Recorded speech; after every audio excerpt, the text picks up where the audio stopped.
अगर आप में एनर्जी बाकी हो तो मुझे 3 बजे बिल्कुल करबला वाला रंग दिखना चाहिए। इसके प्लेटफार्म से देखे तो उसे पता चले 3 बजे के बाद ये कोई सयाना नहीं, ये हुसैन का दीवाना जाग रहा है। चलो अजमेर चलते और गरीब नवाज से पूछते हैं, मेरे गरीब नवाज कैसे हैं मेरे आका हुसैन? तो मेरे गरीब नवाज कहते हैं, ये बात किस कदर हंसी, ये बात किस कदर हंसी जो कह गए मोइनुद्दीन, मेरा बादशाह हुसैन।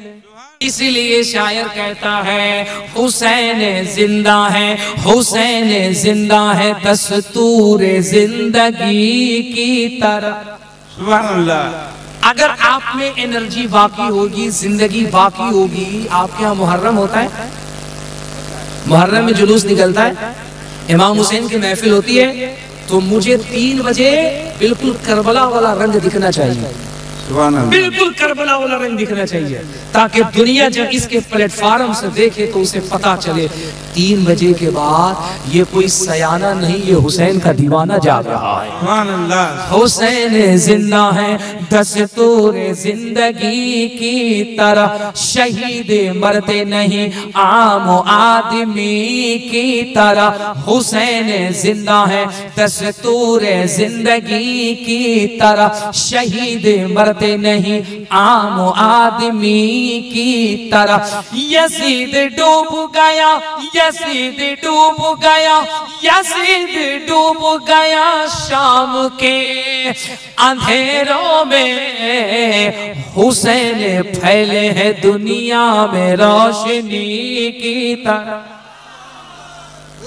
हुसैन फैले हैं दुनिया में रोशनी की तरह। अब आओ बंगाल वालों, चलो अजमेर चलते और गरीब नवाज से पूछते हैं, मेरे गरीब नवाज कैसे हैं मेरे आका हुसैन? तो मेरे गरीब नवाज कहते हैं, ये बात किस कदर हंसी, ये बात किस कदर हंसी जो कह गए मोइनुद्दीन,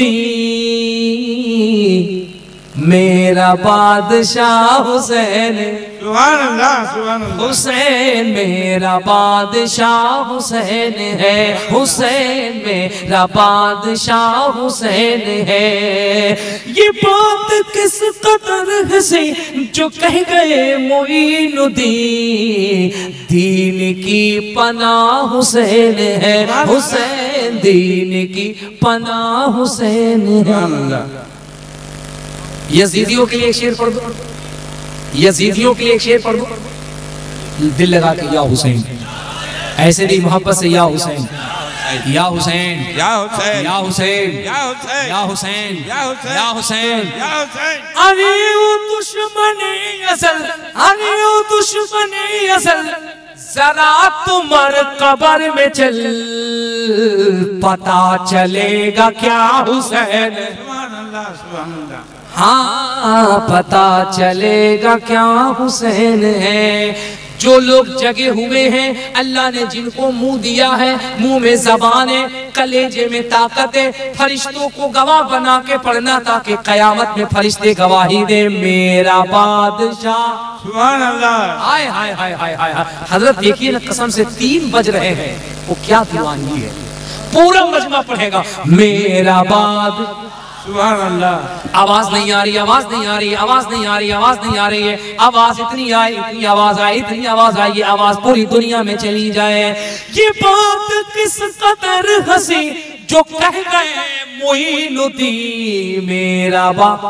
सुभान अल्लाह। हुसैन मेरा बाप, हुसैन मेरा। सुभान अल्लाह। अरे दुश्मनी असल, जरा तुमर कब्र में चल, पता चलेगा क्या हुसैन है, पता चलेगा क्या हुसैन है। हुसैन मेरा बाप।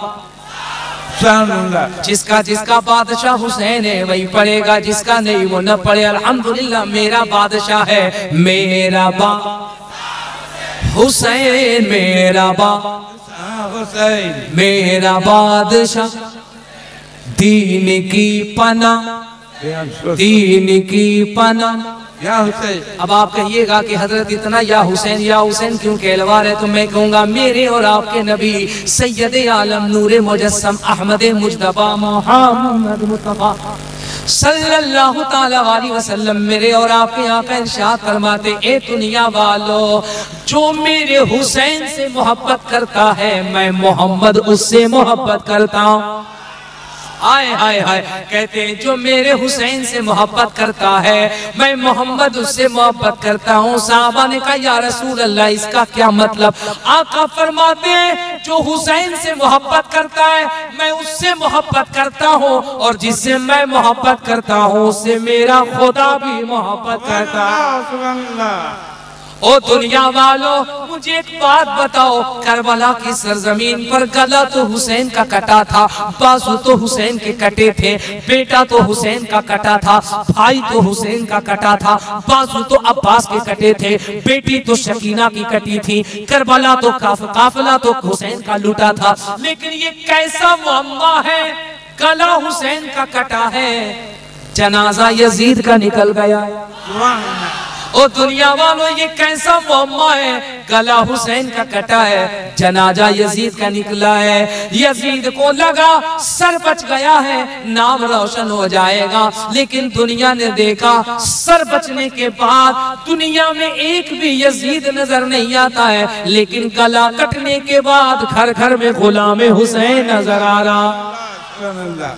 आए हाय हाय हाय हाय, दिल से बताना कैसा लग रहा है, ईमानदारी से बताना, कलेजा करबला करबला हो रहा है कि नहीं हो रहा? मैं रुक गया इसीलिए रंग में आ गई, वरना अब तक मैं जगह पे पहुंच गया होता है कि नहीं, पहुंच गया होता।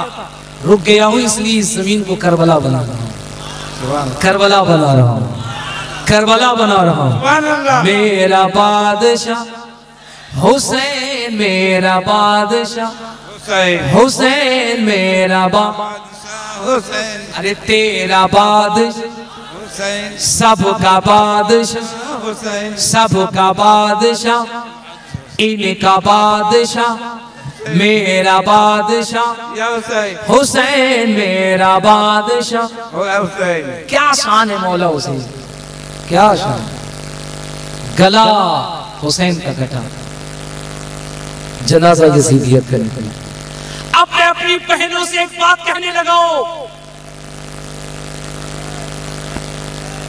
ओ मेरी बेटियों, मेरी बहनों, तुम कान खोल कर सुनो। तुमने भी इस्लाम का कम मजाक नहीं बनाया है। समाज के अंदर 50% जो बुराई, जो खराबी पैदा हो रही है, वो मेरी बहन बेटियों की वजह से हो रही है।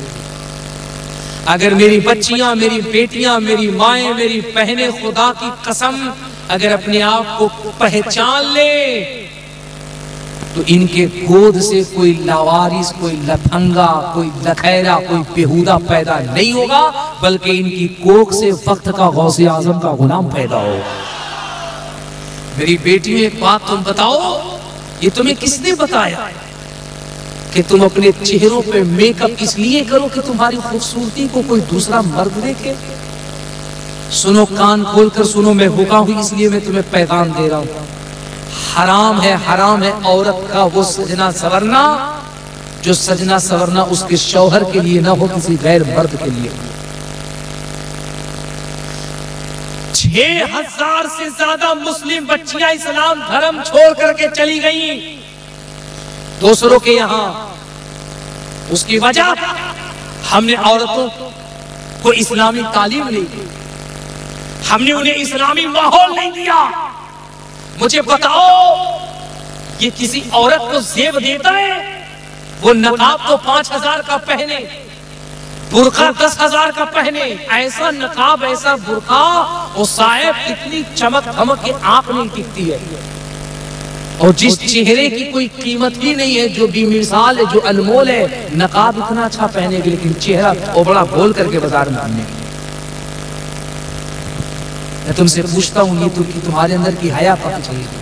वो यार, अपनी कीमत पहचानो, अपनी कीमत। तो खुदा की कसम, तुम तो वो माए हो, जानते हो पर्दे का आलम क्या है? हमारी एक बच्ची कर्नाटक में जिसका नाम मुस्कान था, एक बच्ची हमारी कर्नाटक में मुस्कान पढ़ने वाली बच्ची थी, वो हमेशा पर्दे में हिजाब में रहती थी। उसको 10-20-50 गुंडों ने घेर लिया, तुमने वीडियो देखा होगा।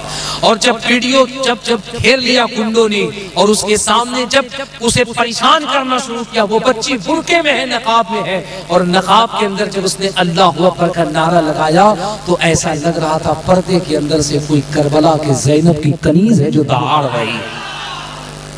दुनिया हैरत में पड़ गई। लोगों ने कहा यार मुसलमान की बच्चियां भी इतनी बहादुर होती है। उस पर्दे का मकाम क्या मिला? उस पर्दे का मकाम ये मिला कि अल्लाह ने उस बच्चे को VVIP कोटे से फ्री में हज के लिए मक्का और मदीना देखने की सआदत अता फरमाई। मेरी बहनों, मेरी माँ, मेरी बच्चियों, अपना मकाम समझो। ये चेहरा बहुत कीमती चीज, तुम्हें मालूम नहीं है तुम्हारी गोद से लवारा, आवारा, लफंगे, बेहुदा ऐसे लोग पैदा नहीं होते। तुम वो हो कि तुम्हारी पेट से, तुम्हारी बतन से वक्त का गौसे आजम पैदा होता है, वक्त का गरीब नवाज पैदा होता है। ओ मेरी बेटियों, मेरी बच्चियों, पर्दा करो, पर्दा। और ये पर्दा करके तुम दूसरों पे एहसान नहीं करती हो। मेरे और आपके नबी इरशाद फरमाते, जो औरत पर्दा करती है वो 3 लोगों को जहन्नम से बचाती है। पहले अपने शौहर को बचाती है, बाद में अपने बेटे को बचाती है, और फिर अपने बाप को बचाती है। और औरत जब बेपर्दा करती है, उस बेपर्दगी की वजह से उसका बाप भी जहन्नम में जाएगा, उसका भाई भी जहन्नम में जाएगा, उसका बेटा भी जहन्नम में जाएगा, उसका शौहर भी जहन्नम में जाएगा। लोगों ने कहा या रसूल अल्लाह, एक औरत के बेपर्दा होने की वजह से 4 लोग क्यों? कहा इसलिए कि जब तक वो बेटी थी तो बाप ने उसे नहीं रोका, उसके बड़े भाई ने उसे नहीं रोका, जब वो माँ बनी तो बेटे ने नहीं रोका, जब वो बीवी बनी तो पति ने नहीं रोका, शौहर ने नहीं रोका। मैं तुम्हें एक रिवायत बता रहा हूँ मेरी बहनों, सुनो, मैं तुम्हारे लिए एक रिवायत बता रहा हूँ। मदीने शरीफ में एक औरत थी, एक औरत जो ऊपर के छत पे, ऊपर के मंजिल पे रहती थी और नीचे के मंजिल पे उसका बाप रहता था। कान खोल करके तवज्जो सुनना, जब रुके हैं तो सुनो, मैं तुम्हें कुछ पैगाम देके जा रहा हूँ। और कमेटी के नौजवान बच्चों को तुम दिल से मुबारकबाद देना, इनकी वजह से तुम्हें ये कीमती बातें सुननी। सुनो मेरी बहन, एक ही घर है, ऊपर के छत में बेटी रहती है और नीचे के छत में बाप रहता है। बोलो तवज्जो है नहीं तवज्जो है? अरे बोलो तवज्जो है नहीं तवज्जो है? खत्म कर दे तो सुनो तवज्जो से, कीमती बातें बता रहा हूँ। ऊपर के छत में बेटी रहती है, शादी हो गई अपने शौहर के साथ में, नीचे में बूढ़ा बाप रहता है। पता है क्या हुआ? बाप की तबीयत खराब हो गई। उसका जो शौहर है ना, वो तिजारत में गया हुआ था और शौहर ने अपनी बीवी को ये कहा था कि मेरी बीवी मेरी इजाजत के बगैर मेरे दहलीज से, मेरे घर से कदम बाहर न निकालना, कह के चला गया। सुनो, उसके बाप की तबीयत खराब हो गई। अब कोई भी बाप हो अगर बीमार पड़ जाए तो बेटी का कलेजा धड़कने लगता है ना, फितरतन ना वो बेटियां बाप से ज्यादा मोहब्बत करती हैं। हम बच्चों के मुकाबले में बच्चियां जो होती हैं, बेटियां जो होती हैं, वो बाप से ज्यादा मोहब्बत करती हैं। अगर बेटी की शादी हो जाए, ब्याह दी जाए, अपने ससुराल से मायके आ जाए, बाप के सर में दर्द हो जाए तो बेटा थोड़ी देर के लिए नहीं आएगा, लेकिन बेटी आके बाप के सर पे तेल रखने लगती है, मालिश करने लगती है। बेटी को उमूमन फितरी तौर पर बाप से ज्यादा मोहब्बत होती है। समझ रहे हो ना? उसने आका की बारगाह में खबर भिजवाई, कहा या रसूल अल्लाह, मेरा बाप है जो नीचे के कमरे में रहता है, बीमार है, मैं चाहती हूं कि मैं अपने बाप को देख लूं, लेकिन मेरे शौहर का हुक्म यह है कि मेरी इजाजत के बगैर मेरे घर से कदम बाहर न निकालना। सुनिए, तवज्जो सुनिए, तवज्जो सुनिए, तवज्जो सुनिए। ये मैं आप सबके काम की बात कर रहा हूँ। आपको पता नहीं है कि तकरीर का कब कौन सा जुमला किसके दिल पे असर कर जाए, अब कौन कब किसकी जिंदगी बदल जाए, ये कोई नहीं जानता, है ना? आपको नहीं मालूम, मेरे आला हजरत, हम सब के आला हजरत इरशाद फरमाते जब नबी की महफिल होती है तो महफिल में सलातो सलाम से पहले तक इतने अदब के साथ बैठो, क्योंकि किस घड़ी में मदीने से हुजूर की आमद होने लगेगी ये किसी को भी नहीं पता है। होता है ऐसे, होता है। अल्लाह के नबी से कहा, या रसूल अल्लाह, नीचे कमरे में मेरा बाप रहता है, बीमार है, सरकार मैं देखना चाहती हूँ, लेकिन शौहर ने कहा है कि घर से कदम बाहर न निकालना। अब अगर आज की बेटी होती तो क्या कहती अपने शौहर से, मेरा बाप बीमार है तो हमें क्यों नहीं लेके चलते, मुझे माइके लेके चलो, मोटरसाइकिल से लेके चलो, क्यों नहीं चलते, मेरा बाप बीमार है। तबाह कर देती ना शौहर को, होता ही नहीं होता। आका ने फरमाया, सुन, बेटी को बाप को देखने तो जाना चाहिए, लेकिन अगर शौहर ने कहा है कि दहलीज से कदम बाहर न निकालना, तो तेरे लिए बेहतर यह है कि अपने शौहर का हुक्म मान, सब्र कर, अल्लाह से दुआ कर, अल्लाह इसका अजर तुझे अता फरमाएगा। वो बेटी नहीं गई, रुक गई। 2-4 घंटे के बाद खबर आया कि तेरा बाप इतना बीमार था कि उसकी रूह निकल गई, वो इंतकाल कर गया, वो मर गया। मरे हुए बाप को देखने के लिए तो चला जा। बेटी थी ना, रोने लगी बाप की याद में। फिर एक शख्स को भेजा हुजूर की बारगाह में, कहा, या रसूल अल्लाह, मेरा बाप जो बीमार था मर गया, मैं बेटी हूँ, बहुत तड़पती हूँ, नीचे के कमरे में मेरा बाप रहता है। आका, अगर इजाजत हो तो मैं अपने बाप को, मरे हुए बाप को देख लूं। अल्लाह के नबी ने कहा, तू देख तो सकती है, निकालना तो तेरे लिए बेहतर ये है कि अपने शौहर के हुक्म पे अमल कर, सब्र कर, अल्लाह तुझे अजर अता फरमाए। मैं तुमसे पूछता हूँ मेरी बहनों, मेरी माओ, पूरी रात बैठी, ईमानदारी से बताना, अगर तुम्हारा शौहर कह दे बाप मर गया है न जाओ, मानोगी तुम? तलाक ले लोगी? तलाक, मार झगड़ा कर दोगी, हड़िया हड़ताल कर दोगी, खाना बंद कर दोगी, बंगाल बंद, बिहार बंद, तो हमने बहुत सुना है चूल्हा बंद हो जाए। नहीं, नहीं बनेगा। कि कैसा हमारा आदमी है, पति है, कि हमको हमारे बाप से नहीं, लेकिन देख इस्लाम के अंदर